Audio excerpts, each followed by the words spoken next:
You're not exactly a priority right now. The message blinked up on my screen between the halogen-lit wine glass and my untouched filet mignon. I read it once, twice, felt nothing, not at first.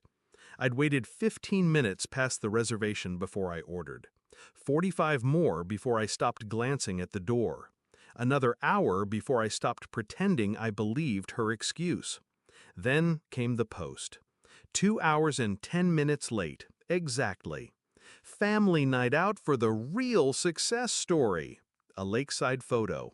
My wife smiling wide, head tipped against my brother's shoulder. He stood shirtless next to a red jet ski. Her drink was in his hand. I didn't blink, didn't call, didn't cry. I signed the bill, $2,940, wine and all, and went home. I changed the locks and started the file.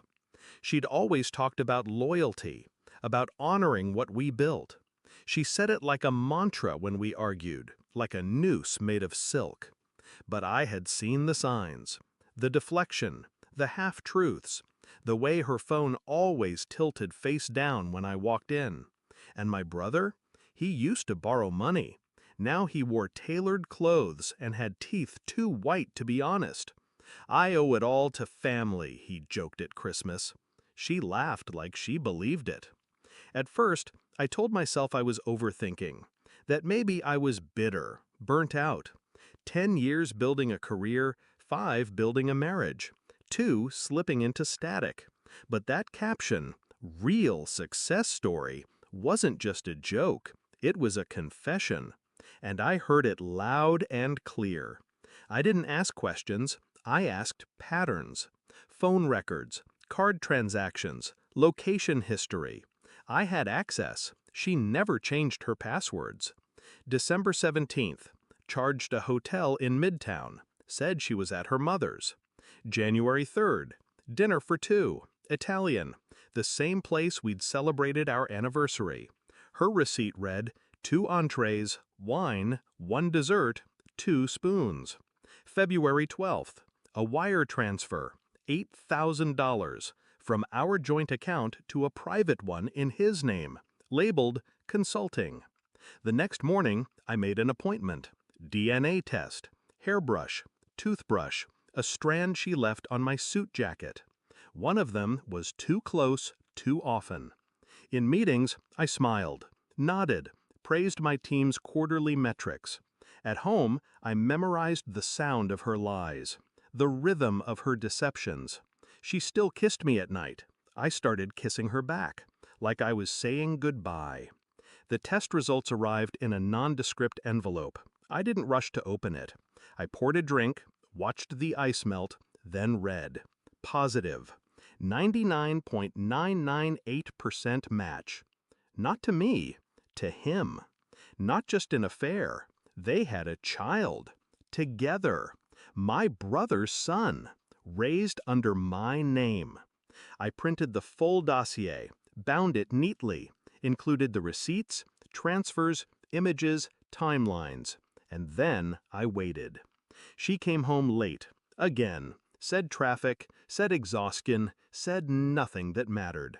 I handed her the folder without a word. She opened it like it might explode. It did.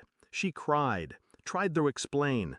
Her voice trembled, hands shaking, mascara trailing down like war paint. I sipped my drink, watched. Not one word escaped my lips. She finally asked, "Say something, anything."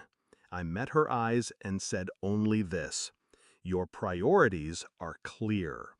I mailed a second copy of the folder, this time to my brother's office, marked confidential. He called 5 times. I didn't answer.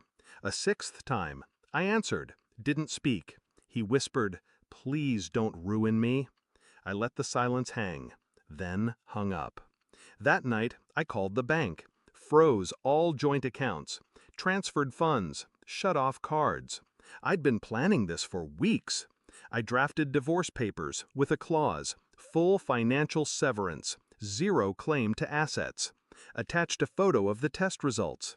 I left it on her side of the bed. By morning, she was gone. I sent one final text. Don't forget your jet ski. It's quiet now. I keep the house cold. The silence doesn't bother me.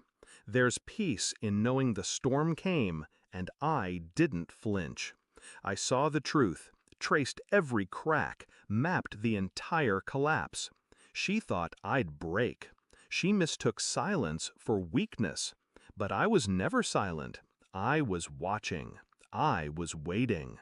They built their lives on lies. I just burned the blueprints. Now I celebrate alone. And I never liked jet skis anyway.